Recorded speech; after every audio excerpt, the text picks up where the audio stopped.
patio de comidas, tener alrededor de las mesas ahí una enorme cantidad de alternativas. No sé si ustedes se van directo a lo que quieren comer o les cuesta decidir, ¿no?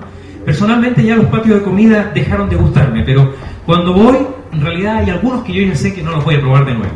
Y otros en los que empiezo a probar el tipo de comida que me gusta, los sándwiches que hacen rico.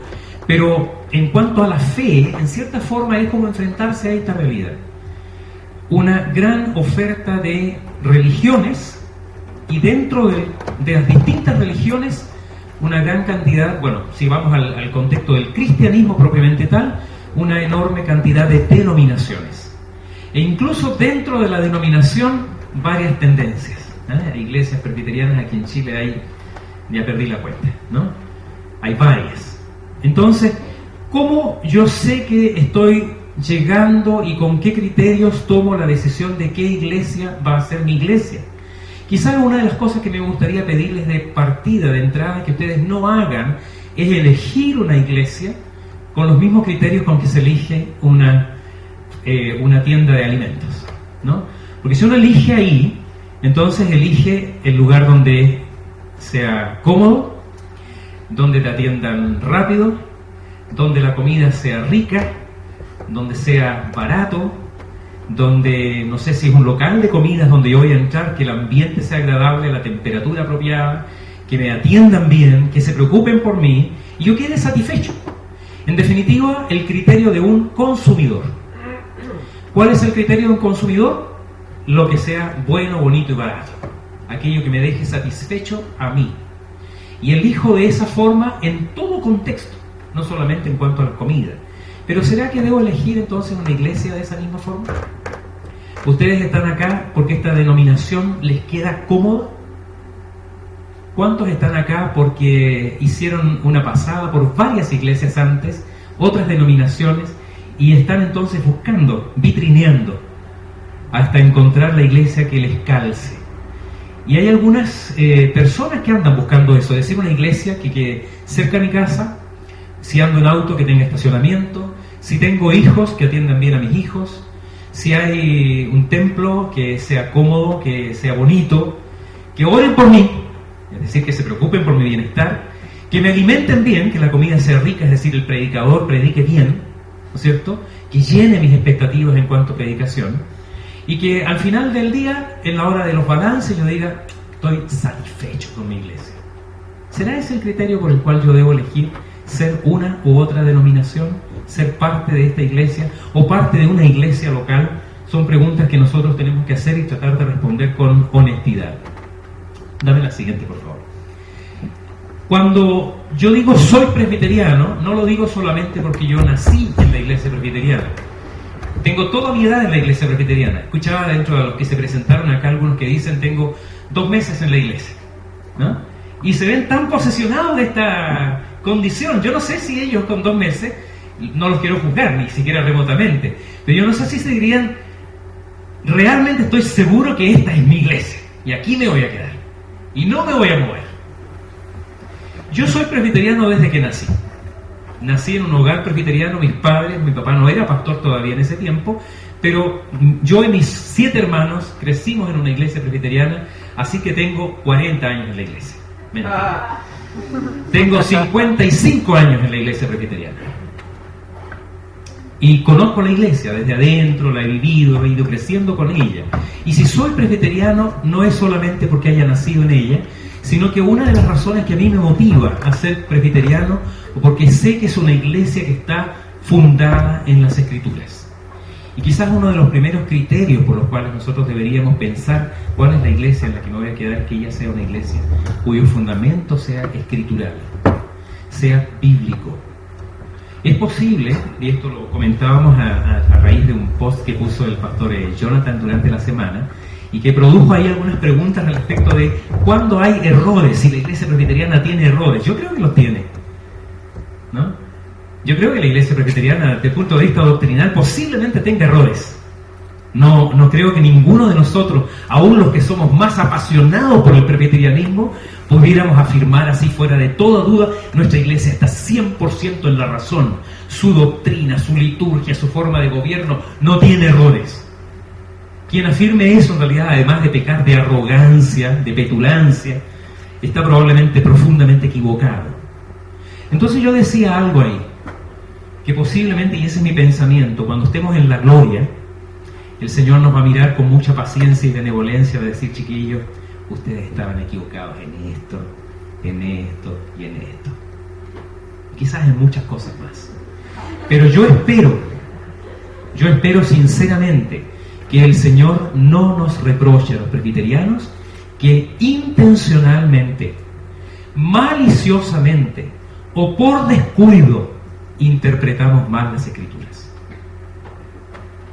Es decir, si nuestro esfuerzo es serio, el más honesto posible, por hacer una interpretación lo más correcta y apropiada de las Sagradas Escrituras, creyendo que ellas son la única e inerrante regla de fe y práctica para la Iglesia y el cristiano, entonces yo espero sinceramente que el Señor sea benevolente con los errores que cometimos.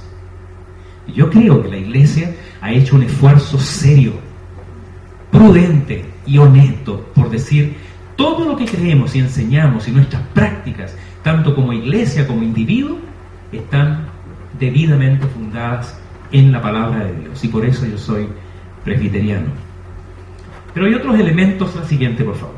Hay otros elementos que nosotros queremos explorar. Y hoy día no voy a darles la lata con la doctrina distintiva del presbiterianismo. Para eso ustedes estudien sistemática, vayan al seminario, pídanle a sus líderes en la iglesia que estudien doctrina. Y es fundamental, hay muchas doctrinas que son distintivas del presbiterianismo y que nos distinguen y que de alguna manera también incluso nos ponen en conflicto con otras denominaciones. Pero no quiero referirme a eso en esta oportunidad. Quiero hablar de dos cualidades propias de la iglesia presbiteriana que personalmente creo que ustedes deben atender y conocer. Y ojalá amen también y les hagan mucho sentido. La primera de ellas es lo que se denomina democracia representativa, y la segunda tiene que ver con ser una confederación de iglesias locales. Estas dos cualidades tienen que ver con la naturaleza de la iglesia, con la eclesiología presbiteriana. ¿Sí? No con todas las doctrinas, pero sí con su naturaleza o su forma de ser iglesia. Y en cuanto a lo primero, la siguiente, por favor. Democracia representativa, esto tiene que ver con la iglesia local. La iglesia local ejerce y practica una forma de gobierno que se conoce como una democracia representativa. ¿Qué significa democracia representativa? No es una democracia amplia, en el más amplio sentido de la palabra, una democracia absoluta, sino es una democracia en la cual la iglesia, la asamblea de miembros, elige a sus oficiales, elige a los presbíteros, llama al pastor de la iglesia y llama a los diáconos de la iglesia, y descansa todas las decisiones administrativas en el gobierno local que es el consistorio. Esto es fundamental en cuanto a lo que es la naturaleza de la iglesia presbiteriana local. Ustedes pertenecen a una iglesia local. En esa iglesia local, a diferencia de otras dos formas de gobierno, rápidamente, ¿cuál es la otra forma de gobierno que conocen ustedes? Episcopal. ¿Otra? Congregacional. Nuestra iglesia es una iglesia presbiteriana, lo que significa que su gobierno descansa en el consistorio. Ya vamos a hablar del otro aspecto. Pero una de las características es que el gobierno descansa en el consistorio, es decir, un grupo de ancianos, que no necesariamente son viejos, ¿cierto, Juan Pablo? ¿Ah? Un grupo de ancianos elegidos por la iglesia, en los cuales se delega, la asamblea delega las decisiones administrativas. Y esto no es una idea simplemente que se le ocurrió a alguien, sino que esto es el fruto de largos años de desarrollo a lo largo de la historia de la iglesia, yo me atrevería a decir hasta el comienzo de la iglesia primitiva. Una de las definiciones, dame la siguiente por favor, que me gusta respecto de lo que es esta democracia representativa, lo encontré en un libro que les recomiendo su lectura, se llama Heridos en nombre de Dios, de Marília de Camargo César. Ahí ella cita esta frase de uno de los fundadores de la iglesia presbiteriana en Brasil, el pastor Ashbel Simonton. Él dice: el consejo, en razón de su representatividad, es mandatario de la asamblea, ejerciendo en su nombre el gobierno de la iglesia. Por eso la asamblea en el sistema presbiteriano de gobierno tiene poderes votivos y refrendarios, no siendo de naturaleza parlamentaria como acontece en los sistemas congregacionales de gobierno. La asamblea, pues, en virtud de su naturaleza, no genera ni discute ningún documento, solo mediante su voto lo aprueba o rechaza plebiscitariamente. Esto es distintivo de la Iglesia presbiteriana. Yo he visto dos realidades que conozco en testimonios directos, ¿no? Uno de ellos es el de las personas que han sido víctimas del abuso de sus líderes, pastores, obispos, apóstoles, ¿no? Y ahora arcángeles, ¿no? Que asumiendo prácticamente la propiedad de la congregación, abusan de sus ovejas, de sus miembros. Y hay abusos de todo tipo. Lo primero que pensamos nosotros cuando hablamos de abuso, a lo mejor en el abuso sexual, que existe, y es tristemente una realidad en muchas congregaciones. Pero también hay abuso financiero, hay abuso espiritual, personas que logran de alguna manera, no sé si ya vieron la película de El bosque de Calarina, ¿no? Pero quienes conocen la historia y saben cuánto poder puede llegar una persona a ejercer sobre las otras personas, aunque sean adultos, ¿no? Tremendo. Entonces, una de las cosas y que me llamó a mí profundamente la atención, porque está citado en este texto de Heridos en nombre de Dios, y que cuando yo leía esto y las reflexiones que hace al final de su libro, una periodista brasileña que hace toda una investigación sobre personas heridas en iglesias, que ya no quieren nada con iglesias, y ella dice, y ahí yo sentí una suerte de orgullo grande respecto del presbiterianismo, porque ella menciona, citando y entrevistando presbiterianos, líderes de la iglesia presbiteriana, que una de las iglesias protegidas respecto del abuso es la iglesia presbiteriana, debido a su naturaleza en la forma de gobierno. Entonces yo repito, uno siente una suerte de orgullo de ser presbiteriano, porque dice, qué bien, y no quiero que lo malinterpreten en el sentido del orgullo patológico, orgullo insano, ¿no?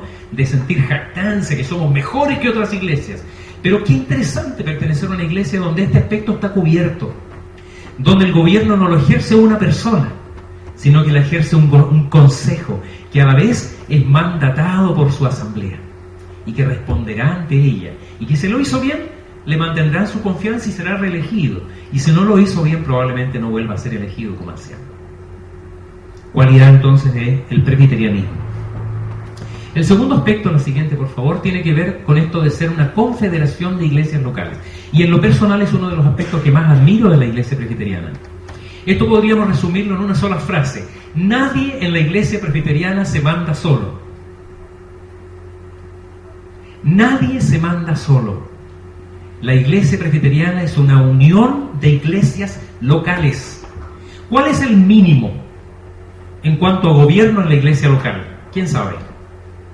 Si lo fuéramos reduciendo desde el sínodo hacia abajo. Y antes, vamos a las iglesias que tienen varios sínodos, tienen una asamblea general. Si vamos hacia abajo, ¿cuál es el mínimo en cuanto al gobierno en la iglesia presbiteriana? ¿Cuál? Atrévanse. Dígalo. No se atreven. ¿Sí? 3 iglesias. No es el consistorio. Y yo les voy a confesar que a pesar de los años que tengo en la iglesia presbiteriana, antes, unos pocos años atrás, yo habría dicho el consistorio. El mínimo en el gobierno habría partido asamblea general, sínodo, presbiterio, consistorio. El más pequeño de los consejos. Sin embargo, el presbiterianismo, el mínimo es el presbiterio. No existe iglesia presbiteriana si no hay 3 iglesias al menos. Y esto es parte de la genialidad del presbiterianismo. Y si uno lo remonta en la historia, hermanos amados, esto se traslada hasta la iglesia primitiva, y les voy a explicar enseguida por qué. Respecto de esto, si uno lee, por ejemplo, te pido por favor que me muestres la siguiente, el doctor Juan Mackay, que fue un calvinista de origen escocés, lo dice un poco su nombre, que vivió largos años en América Latina, estuvo en Chile pero ejerció la mayor parte de su ministerio en el Perú. El doctor Mackay, en el conocido libro El sentido presbiteriano de la vida, dice: El calvinismo creó aquella forma de gobierno eclesiástico en que la última autoridad descansa en el presbiterio. Un presbiterio es una corte o tribunal compuesto de presbíteros, es decir, ministros y laicos en igual número, quienes en forma democrática son electos por el pueblo. Y hay varias cosas interesantes en esta definición. La primera de ellas, entonces, como decíamos, que el mínimo funcional para que exista una iglesia presbiteriana no es una iglesia local, sino un presbiterio. Y lo otro es la composición de ese presbiterio, compuesto en partes iguales por presbíteros. ¿Y quiénes son los presbíteros en la iglesia? Rápidamente. ¿Quiénes? Ancianos y pastores. Los pastores son presbíteros. En el presbiterianismo se les denomina pastor, el presbítero docente, y el otro, el anciano, es el presbítero regente. Todos son pastores y todos son presbíteros. Usted puede decirle a su pastor presbítero y no está fallando en absoluto. Y puede decirle a los presbíteros pastores y no está equivocado. Porque esa es una denominación. En el Nuevo Testamento, los nombres anciano, pastor, obispo o supervisor eran nombres alternativos, eran prácticamente sinónimos que indicaban la misma función, estar supervisando el gobierno de la iglesia. Y en cuanto a esta idea de que haya esta estructura de gobierno compuesta por tres, como digo, tiene que ver la siguiente, por favor, con la genialidad del presbiterianismo. Ponme la siguiente, por favor. En el presbiterianismo, esto tomado de un texto que se llama ¿Por qué debiera ser presbiteriano?, de Mark Jones, él dice: el presbiterianismo afirma la autoridad del presbiterio más allá de la iglesia local. Esto es lo esencial del asunto entre presbiterianos y congregacionalistas: autoridad. La autoridad entonces máxima en la iglesia no descansa ni siquiera en el consistorio, sino en el presbiterio. Y tiene que ver con esta cualidad de rendirse cuentas. Nadie en la iglesia presbiteriana está exenta de tener que responder por sus enseñanzas y sus prácticas, por todo lo que hacemos, de tal manera que se registra y se informa, y todos se rinden cuentas acá. El pastor a su consistorio y al presbiterio, los consistorios de la iglesia local al presbiterio, el presbiterio al sínodo, el sínodo a la asamblea general, si la hay.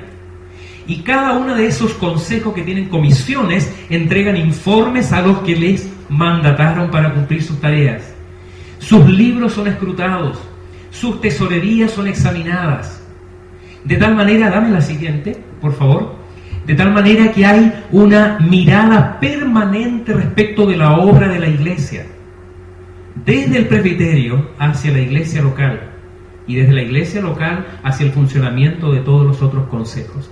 Cada miembro de la iglesia tiene derecho a ser escuchado, a ser recibido, a presentar sus observaciones y que se atiendan si hay procedencia respecto de lo que son nuestra Constitución y las leyes de la iglesia. En el libro de los Hechos, capítulo 15, si usted quiere, habla su Biblia ahí un momento para que le eche una miradita. No lo vamos a leer, es largo, pero habla el capítulo 15 del libro de los Hechos, que relata el episodio en la iglesia primitiva, cuando la iglesia llega a oídos de la iglesia en Jerusalén, que algunos griegos se habían convertido y estaban integrándose a la iglesia en Antioquía. Y entonces mandan llamar a los líderes de esa congregación, a Bernabé y Saulo, y son interrogados respecto de lo que estaba pasando allá. Un gran número de cristianos se había empezado a congregar en la iglesia de Antioquía, se habían agregado personas que eran consideradas no judíos, o sea, de los gentiles, se habían hecho cristianos, y estaban pasando cosas espectaculares allá. De hecho, a la iglesia, dice el libro de los Hechos, se le llamó cristiano por primera vez en Antioquía. Entonces, ¿qué es lo que vemos aquí? Por eso podríamos decir, y no lo tomen como una jactancia, ni es broma, pero podríamos decir que en cuanto a forma de gobierno, la iglesia primitiva, quiero decir, era presbiteriana. Porque lo que estaba haciendo la iglesia de Jerusalén, que era como decir la iglesia madre, estaba examinando lo que pasaba en esta iglesia hija. Y llaman a sus líderes a pedir cuenta. Y el consejo en asamblea se reúne y escucha lo que tiene que decir Pablo. Y escucha lo que tiene que decir Bernabé. E interviene el apóstol Pedro, que estaba siendo como el líder, sería algo así como el moderador de esa iglesia. Y da su testimonio también respecto de lo que él había visto de la obra del Señor Jesucristo, del Espíritu Santo del Señor a los gentiles. y entonces la asamblea reunida toma una determinación sobre esa iglesia local, envía con una carta con la resolución, y eso se aplicó entonces en la iglesia hija. Eso es presbiterianismo. Por eso, de una manera tranquila, modesta, humilde, pero sin falsa modestia también, nosotros podemos decir con toda seguridad que la forma, la naturaleza de gobierno de la iglesia presbiteriana es bíblica, es en armonía con lo que dice las Sagradas Escrituras. Y lo dice también el libro de Proverbios, capítulo 11, versículo 14, aludiendo que en la multitud de consejeros hay sabiduría. La importancia del gobierno colegiado, la importancia de que las decisiones no descansen en una sola persona. Esto aplica a los consejos superiores y aplica también a la iglesia local. Dame la siguiente, por favor. Ahora, ¿qué de la iglesia presbiteriana entonces y las otras denominaciones? ¿Somos mejores que ellas?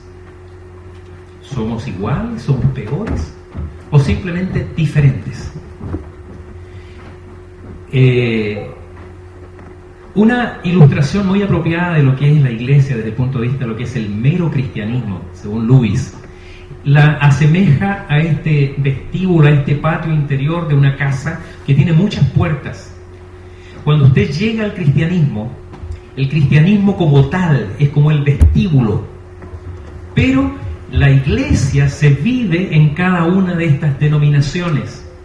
Todas ellas coinciden a este patio vestibular.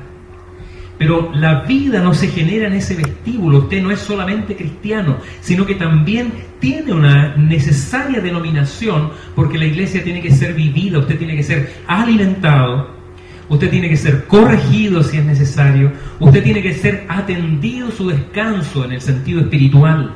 Tiene que haber un lugar de reposo de la actividad de la semana, de sus trabajos, de sus problemas, de los conflictos. La iglesia es un centro de acogida también para el alma del creyente, donde hay compañerismo, donde se atiende, donde se alimenta. Pero la vida no se hace en el patio, se hace en el recinto interior, donde están los asientos, donde está el comedor, donde está la chimenea, donde está el calor del fuego. ¿Qué es lo que es ese patio común? Un lugar de encuentro justamente para las distintas denominaciones.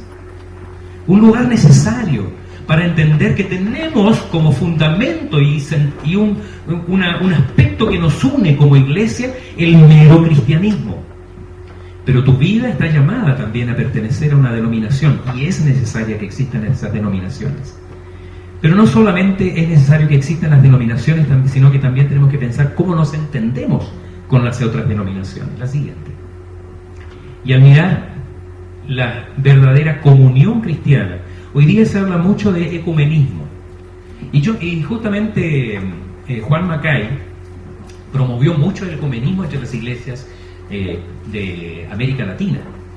Pero este ecumenismo no debe entenderse como un simplemente derribar las paredes y acabar con las diferencias. Eso es muy, muy remoto que llegue a existir, excepto en la gloria. Cuando estemos en el cielo, estas diferencias denominacionales no van a existir, ¿no?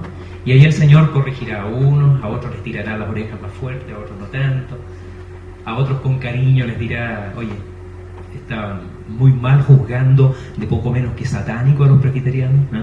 Porque usted lee, por ejemplo, o ve algunos videos, ponga algún día, haga la experiencia, ponga perseverancia de los santos en YouTube, ¿no? Haga la prueba y va a escuchar a algunos pastores diciendo que somos satánicos, los presbiterianos, porque es satánico decir que el cristiano no pierde la salvación, ¿no?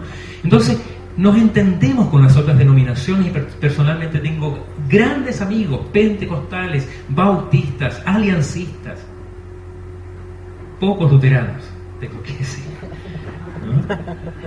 Pero grandes amigos y con los cuales tenemos que entender. Entonces, John Piper dice: durante muchos años he estado convencido de que la unidad y la verdad cristianas son mejor servidas no eliminando las cercas, sino amando a través de ellas y teniendo puertas de bienvenida. No proclamo hacerlo bien, quiero hacerlo mejor. Es decir, hay divisiones, la iglesia cristiana en el mundo tiene muchas denominaciones, los muros entre nosotros existen y muchos de ellos son difíciles de cruzar, pero no se trata de romper esas paredes, sino que se trata de abrir puertas y tener comunión con ellos. dialogar con nuestros hermanos, respetarles. Con algunos de ellos será más fácil, porque mirarán a los presbiterianos sin resentimiento ni prejuicios. Con otros será difícil, pero aún difícil, yo puedo amarles pensando que ellos también son cristianos, que Cristo también murió por ellos, que el Señor Jesucristo le ama con sus errores como me ama a pesar de los míos. Y tengo muchos. Ninguno de nosotros podría jactarse de decir, Dios me ama. ¿Por qué? ¿No enseñamos que es por gracia? ¿Hay méritos en nosotros? ¿Nos ama más el Señor porque somos presbiterianos? Sería una contradicción con la teología. Si Dios nos ama, es solo por gracia. La misma razón por la que yo debo amar a todos mis hermanos evangélicos. Para terminar, porque me pidieron que fuera breve, ¿quién soy yo entonces? En cuanto a mi denominación, en cuanto a mi naturaleza espiritual, a mi fe. Ponme la siguiente. Soy presbiteriano y a mucha honra. Soy presbiteriano porque personalmente creo que no hay mejor iglesia, al menos en lo cuanto a lo que se refiere a doctrina y forma de gobierno. Comentábamos hace un rato con nuestro hermano Luis, antes que comenzara el culto, las dificultades que tienen algunos arminianos para armonizar la doctrina, incluso contra su propio testimonio. El presbiteriano no tiene esa dificultad, generalmente las cosas calzan, puede que no las entienda en su profundidad, pero no hay contradicciones, hay armonía entre lo que enseña la palabra en una parte con lo que vemos en otra. Entre lo que es mis sentimientos de ser un miserable pecador y al mismo tiempo reconocer que todo viene de Dios y es gracia solamente. Y no puedo decir al mismo tiempo que sustento la libertad del hombre para elegir creer que Dios fue misericordioso conmigo y me escogió y me llamó. No tengo ese problema porque en el concepto de la teología presbiteriana hemos, gracias al Señor, encontrado armonía. Pero al mismo tiempo de decir que soy presbiteriano, tengo que decir primeramente, no olvidar que antes de ser presbiteriano soy cristiano. Soy miembro de la única, santa, apostólica y católica Iglesia de Jesucristo. ¿Amén? ¿Son cristianos en ese sentido ustedes? Amén. Esa es tu iglesia. Un día todas las denominaciones van a desaparecer, pero recordemos que somos miembros de la única, santa, apostólica y católica Iglesia de Jesucristo. Y la siguiente, soy también evangélico. Yo le voy a decir que en muchas oportunidades me ha costado decir soy evangélico. Cuando uno escucha a ciertos pastorcillos que se hacen populares y nos invitan a los programas de farándula, uno de 3 letras, su apellido, cuesta decir soy evangélico, ¿no? Y otros que andan vociferando y diciendo, atribuyéndose representación que no tienen, ¿no? Y la gente tristemente pone a todos los evangélicos y sobre todo a los pastores en el mismo saco, ¿no? Entonces, soy pastor evangélico, les cuento que me cuesta decirlo. Prefiero decir soy pastor protestante, pastor reformado, simplemente pastor presbiteriano. Pero no pierdo de vista que también pertenezco a la iglesia evangélica, en Chile y en el mundo. Y eso es parte de nuestra identidad. Siéntanse orgullosos, sean presbiterianos por las razones correctas, no sean consumidores de religión, ni consumidores de denominaciones. Si van a ser presbiterianos, séanlo de corazón y conozcan profundamente aquello a lo que se están incorporando, los nuevos especialmente. No se dejen guiar por las apariencias, estudien, conozcan, sin prejuicios y tampoco sintiéndose superiores a los otros. A veces peligrosamente podemos sentirnos orgullosos al punto de mirar o sentir que son menos hermanos evangélicos. Muchos de ellos tienen muchas razones por las cuales el Señor les ama profundamente, por razones en las que nosotros fallamos. ¿Ya? Que Dios les bendiga grandemente y otra vez gracias por esta oportunidad.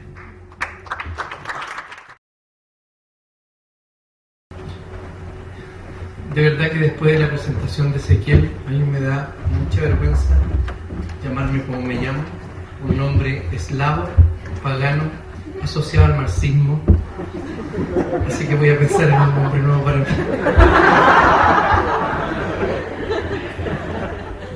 Me gustó lo que hizo Ezequiel. Yo investigué sobre él durante el café. Entonces, efectivamente, él tiene su Facebook con su nombre y todo. Y me pareció súper interesante cómo él lo aborda. Dice, bueno, yo puedo llamarme de otra forma, con un nombre cristiano, un nombre bíblico. Y me llamó mucho la atención. Tal vez uno tiende a parecerle gracioso, pero en realidad no quiero festinar el tema. Es realmente una decisión heavy, es decir, me quiero llamar de otra manera. Yo por el momento me voy a llamar Vladimir, ¿ya? Yo estoy muy contento por la invitación y gracias a la dirección presbiterial.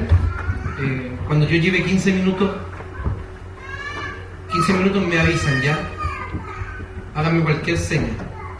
Pero cuando yo diga desde ahora ya, desde ahí los 15 minutos, ¿ya? Cuando lea la Biblia.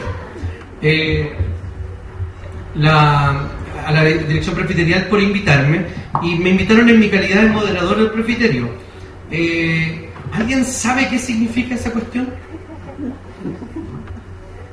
¿Qué modera? Ya, el moderador. Yo en realidad tampoco sé lo que soy. Así es, el moderador cumple esa función de moderar. Es cierto, nosotros los moderadores debemos, algunos por características personales, ser el líder, comillas, de la iglesia en alguna manera, pero lo que hacemos no es un liderazgo de tipo vertical, sino que un liderazgo con otros, porque yo formo parte de una comisión ejecutiva. Esa comisión ejecutiva se renueva cada año, exceptuando el secretario ejecutivo, para que haya continuidad en la comisión. Vale decir, cuando el presbiterio está reunido en una asamblea, dicen, queremos que estas personas sean los que ejecuten los mandatos de esta asamblea.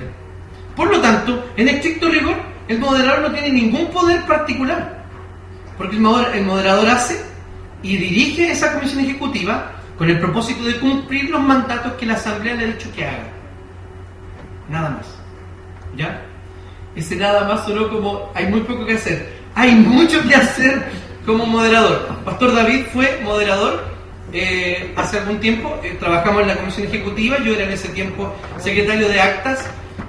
Yo, aunque no lo crean, yo en 2 años no pude hablar nada en la asamblea, nada, porque lo que tenía que hacer era escribir. Un momento, ¿qué dijo? Escribir. Yo no pude hablar, fue una prueba del Señor. Tuve que permanecer callado durante 2 años en la asamblea, y cuando hablaba no quedaba registro en el acta. Entonces, tú dijiste, pero yo no me acuerdo qué dije. Entonces, acta en blanco en esa parte teníamos que arreglar para presentar a la asamblea también. Entonces, y voy a hablar y voy a predicar la Biblia ahora. Que eso es lo que vine. Quiero que abran sus Biblias en el capítulo 4 de Efesios.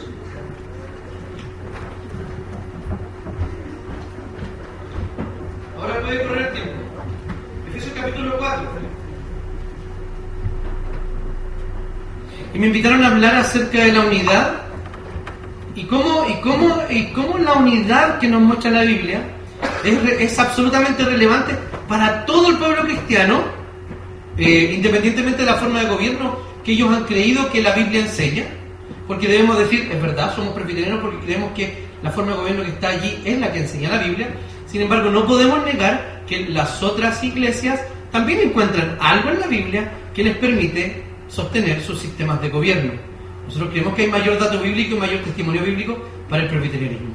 ¿Ya? Entonces, capítulo 4, y quiero que leamos de los versículos 1 al 6. Voy a leer en la NBI.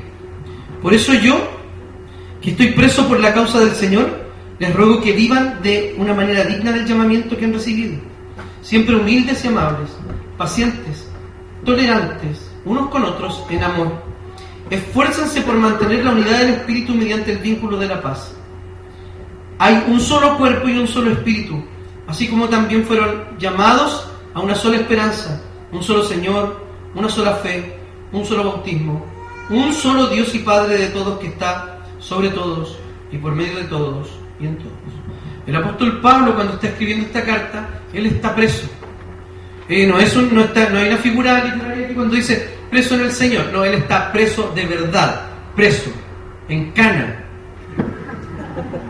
Lo están cuidando unos guardias. O sea, no es preso figurativo, está preso el apóstol Pablo.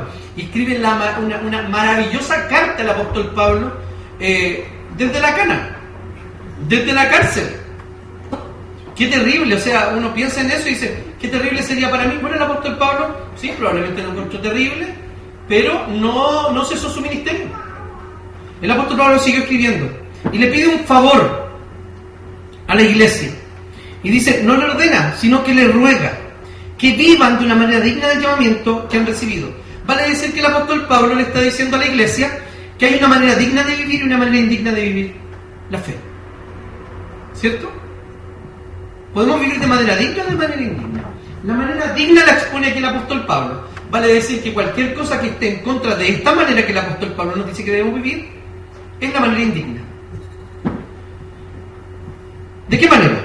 Está diciendo que cuando dice vivan de una manera digna del llamamiento que han recibido. Ustedes tienen versiones Reina Valera, dicen que anden.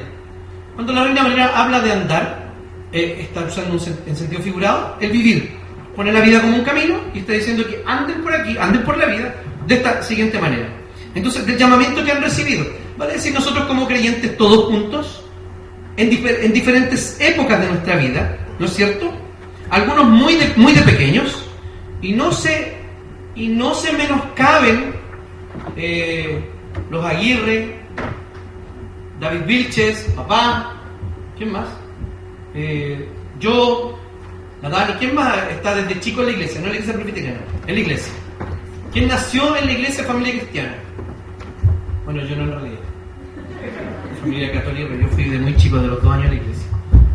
Fíjense, nosotros que nos canotearon de cabros chicos, tendemos a decir, bueno, ¿y cuándo ustedes se convirtieron? En realidad, yo no sé.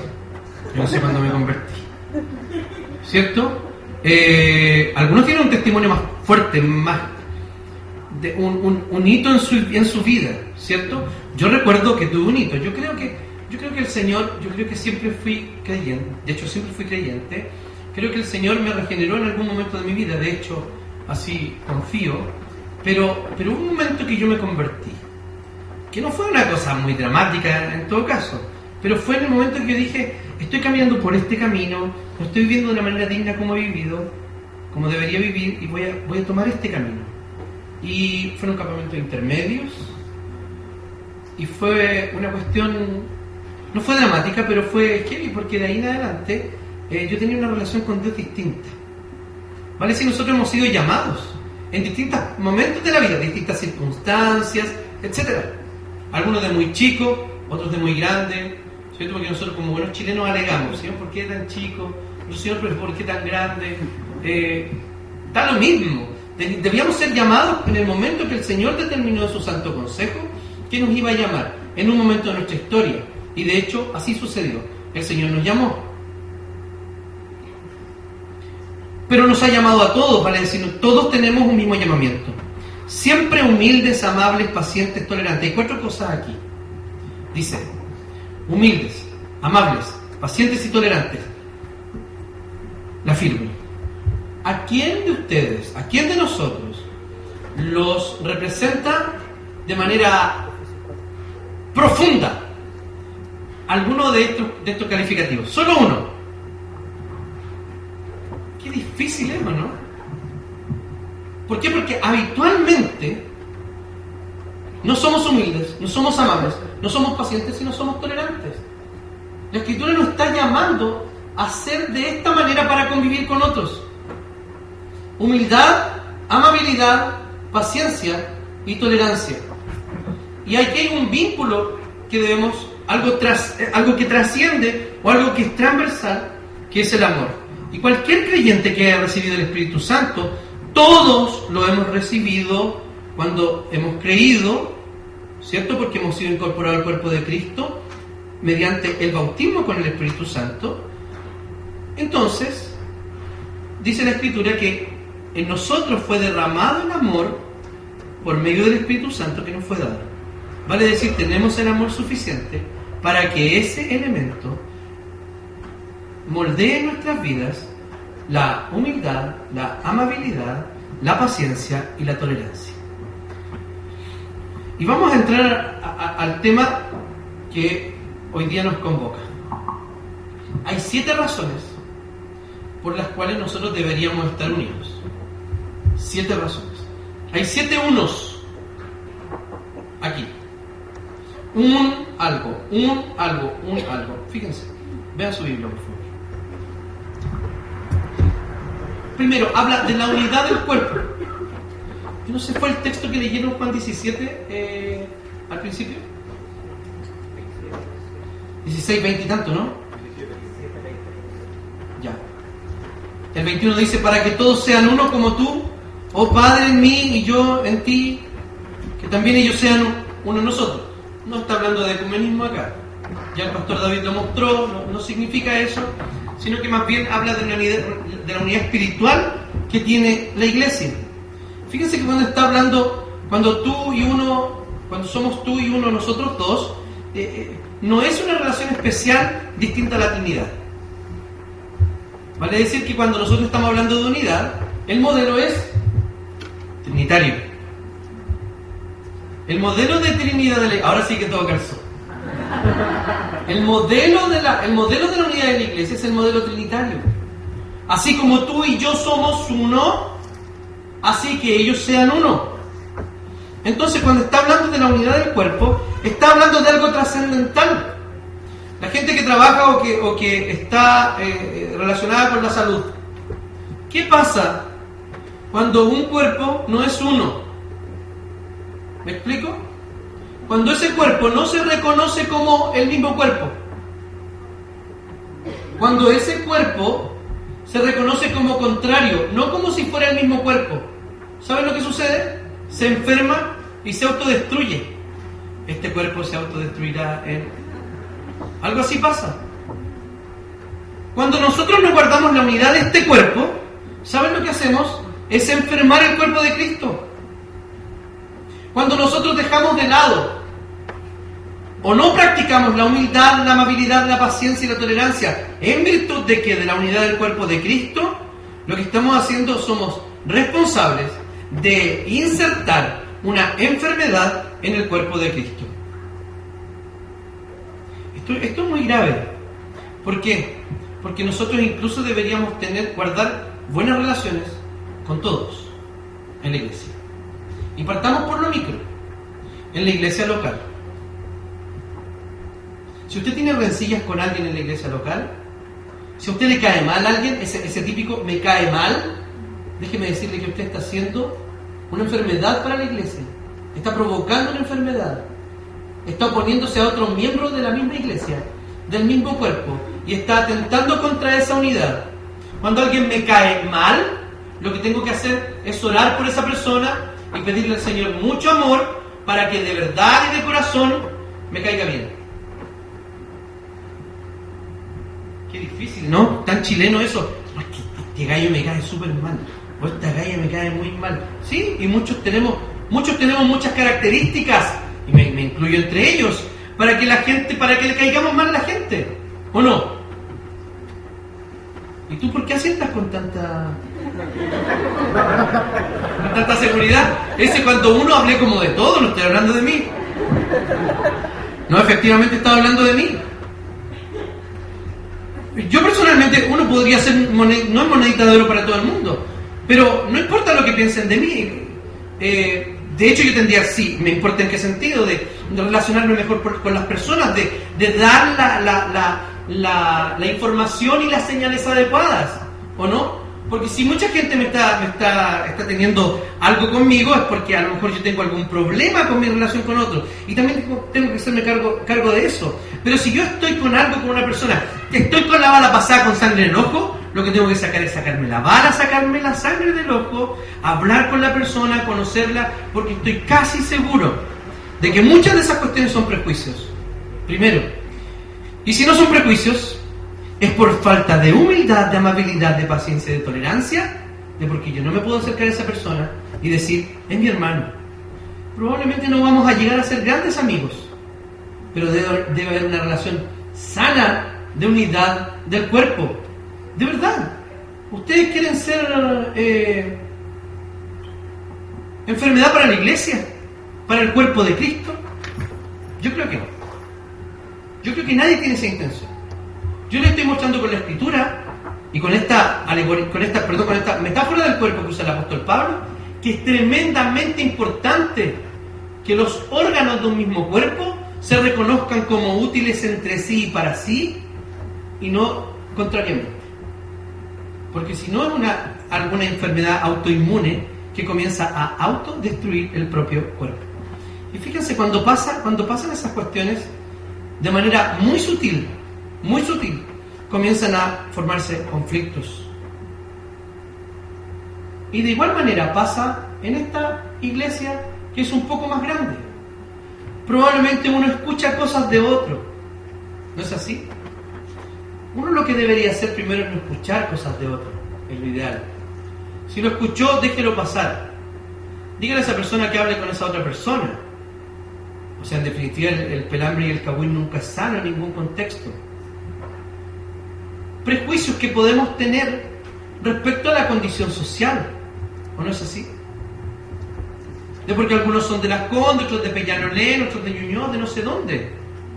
Eso no funciona así. No funciona así. O algunos que somos probablemente...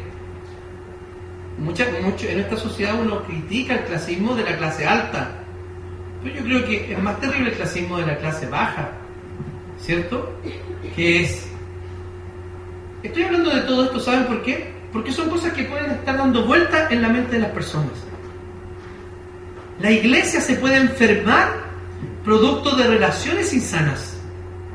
El apóstol Pablo nos llama a que somos un cuerpo, que trabajemos como un cuerpo, que formamos un cuerpo en esta tierra. Como iglesia local, primero, evidentemente, porque cualquier iglesia local cumple con todas las características de la iglesia de Cristo. Como iglesia presbiteriana, para existir decíamos que habían 3 iglesias como mínimo. O las 15 iglesias que somos en el presbiterio, las 30 y tantas que somos en todo el país. Debemos trabajar como un cuerpo y considerarnos útiles como un cuerpo. Nadie es más o menos que otro. Sigamos, porque si no me voy a quedar ahí. Un solo espíritu. Está hablando, miren, ¿por qué debemos guardar la unidad del espíritu y por qué debemos trabajar juntos? Primero, porque somos un solo cuerpo. Segundo, porque compartimos un mismo espíritu. Está haciendo referencia a qué cosa? A que este cuerpo está vivo por el espíritu que lo habita. 15. Por el espíritu que lo habita. Tal como pasa con nuestro cuerpo. Vale decir, las iglesias que no consideran esta cuestión, lo que están haciendo es básicamente decir: yo no reconozco a otro para ser uno conmigo, independientemente que compartamos el mismo espíritu.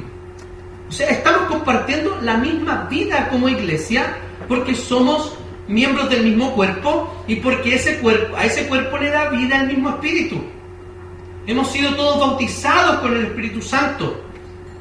Algunos vienen probablemente de tradición pentecostal, no nos estamos refiriendo al hablar en lenguas o al bautismo de segunda experiencia, nos estamos refiriendo a lo que nosotros creemos que la Biblia dice, que una vez que creemos, hemos sido incorporados al cuerpo de Cristo mediante el bautismo con el Espíritu Santo, ese que nos da vida y nos incorpora a la iglesia, a un cuerpo, a una familia y a una comunidad. Nuestra confesión de fe, o nuestra constitución, no recuerdo exactamente si es de la confesión de fe o de la constitución, dice: la iglesia es una comunidad. Parte diciendo que la iglesia es una comunidad. Y cuando habla de comunidad, habla de cosas en común.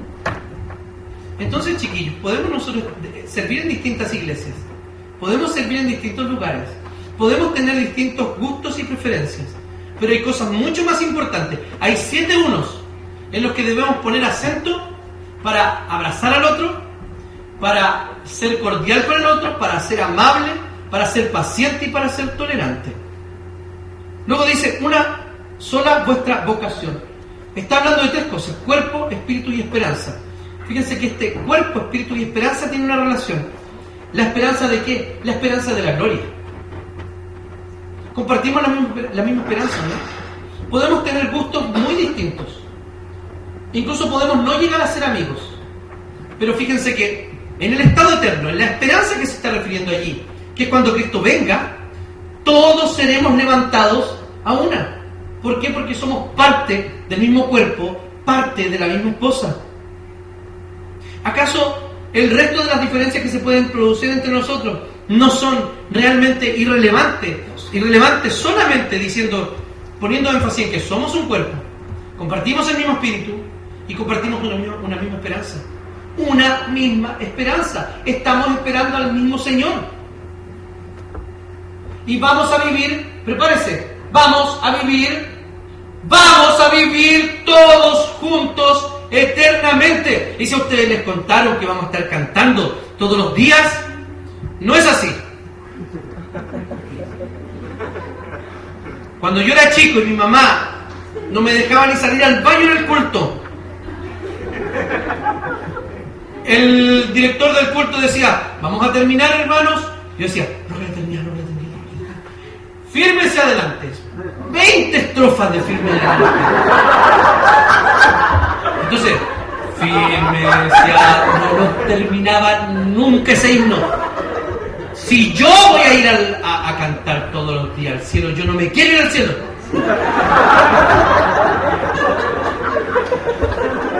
Eso pensaba yo cuando chico. No me quería ir al cielo porque decía, ¿cómo vamos a cantar todo el rato?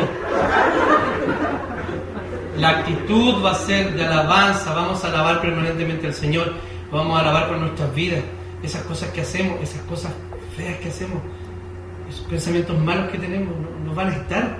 Imagínense eso, no van a estar. Nunca, jamás. A Dios no le vamos a ver a Cristo, porque Él es su nombre, le vamos a ver al Cordero. Va a estar Cristo allí, que hoy tiene Cristo en un cuerpo, y lo vamos a ver todos los días. Yo me imagino que el Señor nos va a dar una audiencia a cada uno, cada 4.000 años, pero no vamos a tener cualquier tiempo. Vamos a estar todos juntos siempre. Nuestras diferencias se van a acabar. ¿Por qué? Porque esa esperanza que todos estamos esperando va a ser cumplida en el estado eterno. Eso es tremendamente maravilloso. Dice la Escritura que las aflicciones del tiempo presente no son comparables con la gloria venidera que en nosotros ha de manifestarse. No nos podemos imaginar la gloria eterna. Lo que yo estoy hablando es lo que algunos alumnos aquí del seminario lo saben, mis alumnos, estamos hablando de escatología. Todo es escatología. Toda la teología cristiana es escatología. ¿Saben por qué? Porque la doctrina cristiana y la fe cristiana es una fe de esperanza. Tenemos demasiadas cosas en común para pelear entre nosotros y para no unirnos, para no trabajar juntos por el reino.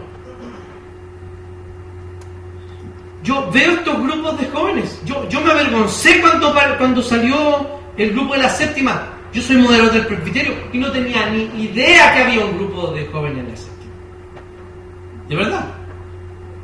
No sabía. Entonces,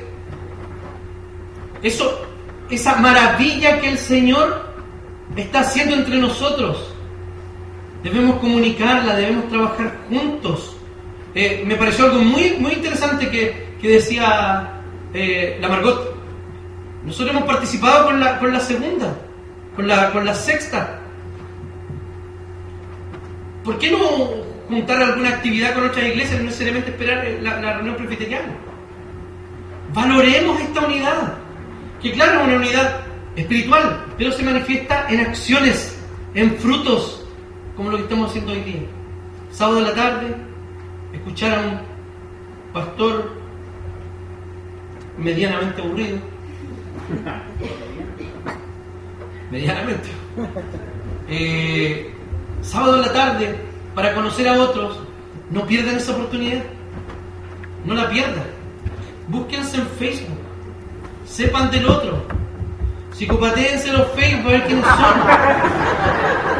No, de verdad, vean, mírense quiénes son. Miren sus intereses. Los que están solteros buscando esposo y esposa, aquí la deben encontrar. Aquí deben encontrar a su esposo y a su esposa. Basta ya. El Eliud dice, yo me puse un post en alguna ocasión, dijo, pucha, alguien me dijo, estamos muy jóvenes. ¿Qué edad tenían cuando se casaron? 22, 23. Con mi esposa nos casamos a los 21 años. Llevamos 18 felices años de casado. 21 años. Yo cruzaba la calle solo. Trabajaba.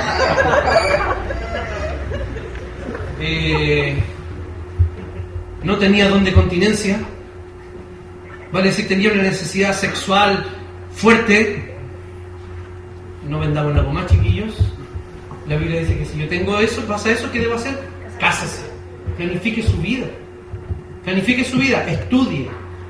No se eche ramos porque eso le va a atrasar un semestre más. Va a gastar más plata y se va a casar un semestre más tarde.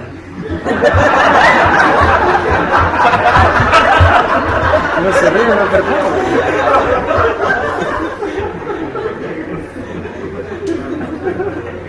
Cumplan con su deber, compórtense como hombres cristianos, como mujeres cristianas.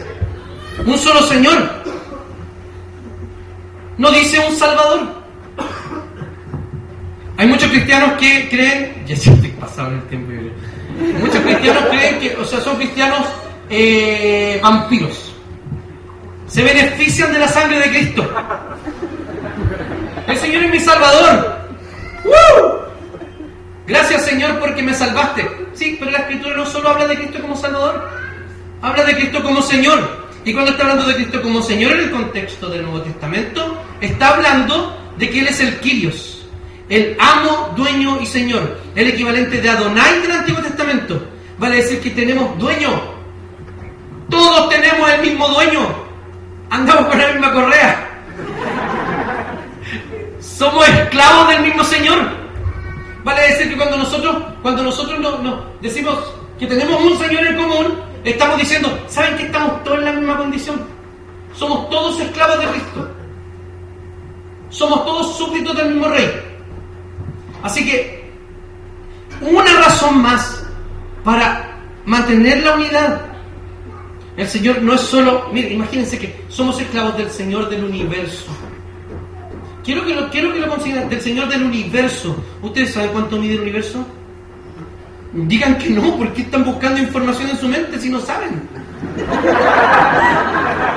Quiero decir la respuesta correcta. No sabemos cuánto mide, ni en cuánto tiempo, hace cuánto tiempo existe.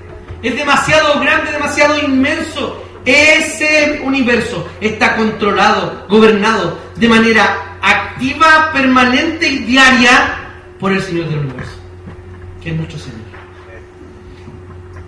¿Dónde quedan después de eso nuestras diferencias?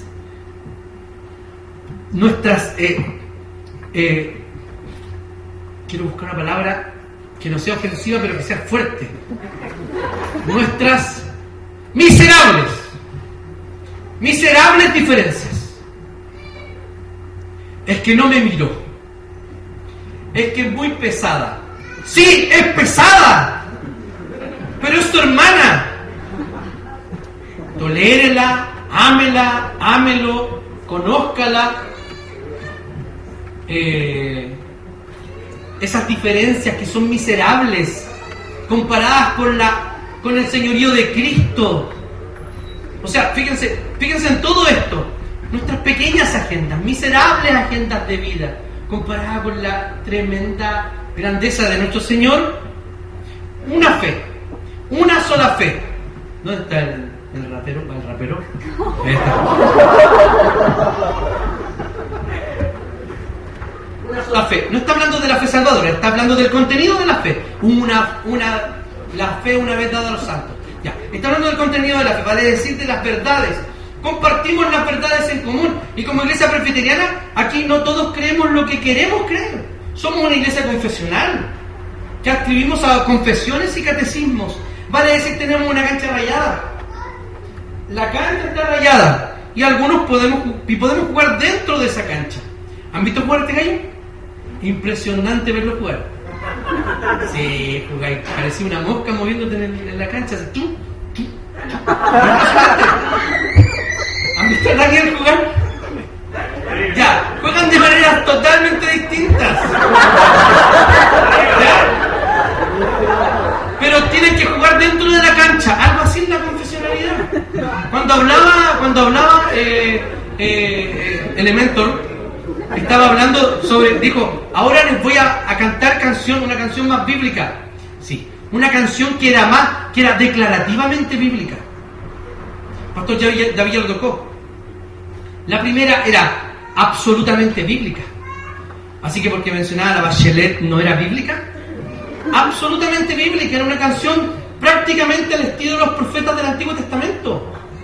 ¿Qué era? No, si no estoy bromeando, es delatar, atacar y poner en lo público el pecado del gobernante. Eso es, y esa es nuestra responsabilidad. Y eso es totalmente bíblico, como visional. Es la Biblia aplicada en la vida. No es política. Sí, es política, pero una política bíblica, arraigada en la Escritura. Las otras fueron declarativas.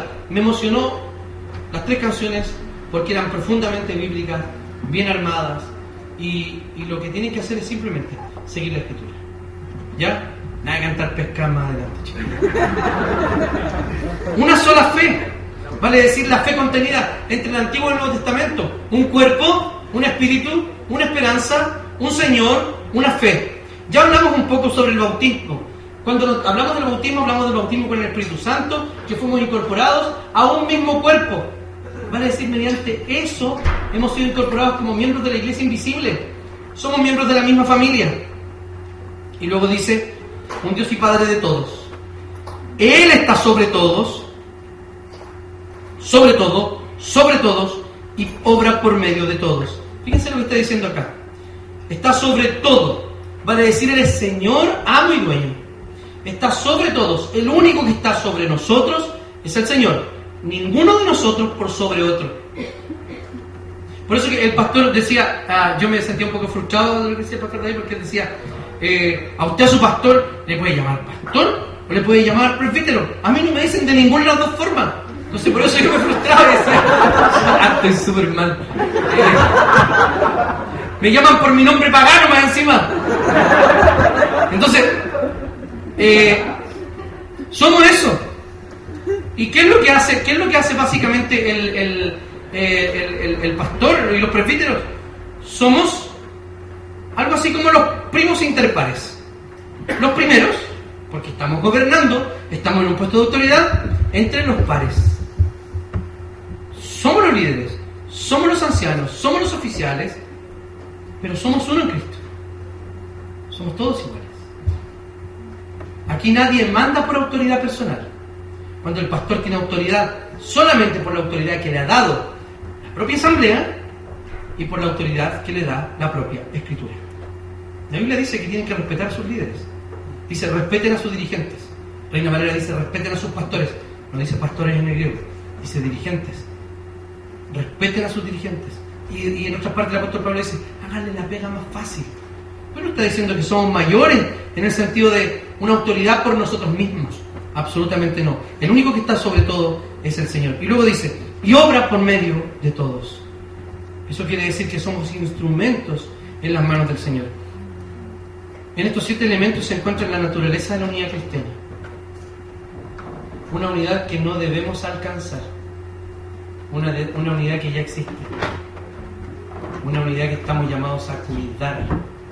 Porque, ojo, no somos nosotros los que producimos la unidad. La unidad la produció el Señor. Y nosotros estamos llamados a cuidar esa unidad. Entonces, tenemos que hacer los más pequeños esfuerzos y los más grandes esfuerzos para vivir, trabajar por esta unidad, cuidarla y honrar al Señor con ello. Entonces, algunas cuestiones prácticas. Debemos dirigir nuestros esfuerzos no en el sentido de encontrar una unidad exterior, sino una unidad interior que muestre sus frutos en la unidad exterior.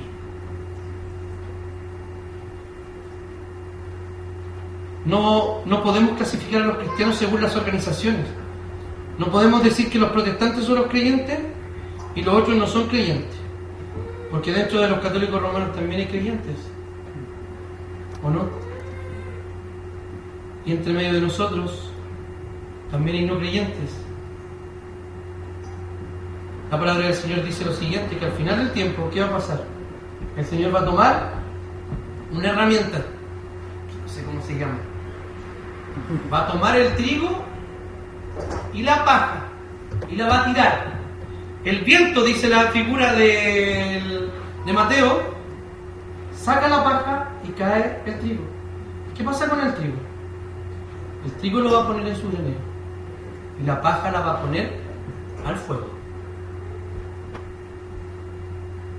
El trigo y la cizaña, la paja y el trigo crecen de manera juntita. El Señor va a revelar quiénes son verdaderos creyentes en el futuro. Ahora, no se asusten porque hay formas que uno puede saber si es verdadero creyente o no. ¿Ya? La palabra dice que por sus frutos los conoceréis. Que el Espíritu da testimonio de que somos hijos de Dios. Queridos hermanos, la verdad es que yo no sé si cumplí las expectativas de la dirección presbiterial. Tengo una sospecha que no. Pero lo único que podemos decir es que como iglesia presbiteriana y como iglesia del Señor tenemos que trabajar por esta unidad y debemos ser firmes y fuertes cuando alguien, en exhortar a aquellas personas que trabajan en contra de esa unidad, no permitir que hablen de sus pastores, que hablen de otras personas, que se desvíe la mirada de lo realmente importante. Hay 7 cosas. Vuélvalo a leer en su casa. Lea la epístola completa. Examínenla. Se va a dar cuenta de que esa es una tremenda labor de cuidar esta unidad que tenemos como creyentes. Que el Señor nos bendiga y nos invite a orar. Señor, te damos gracias por este tiempo. Bendícenos, por favor. Queremos honrarte, queremos glorificarte, queremos vivir a la altura del llamado que tú nos has hecho, Señor. Permítenos cuidar esta unidad, ser hombres, mujeres sabios para poder trabajar en este sentido. Ayúdanos, Señor. No nos declaramos incompetentes, pecadores, sin embargo, tú nos has perdonado y tú nos capacitas, Señor. Te pedimos, Señor, y cobramos esa promesa de Santiago. Estamos faltos de sabiduría y te queremos pedir que nos des ahora sabiduría, Señor.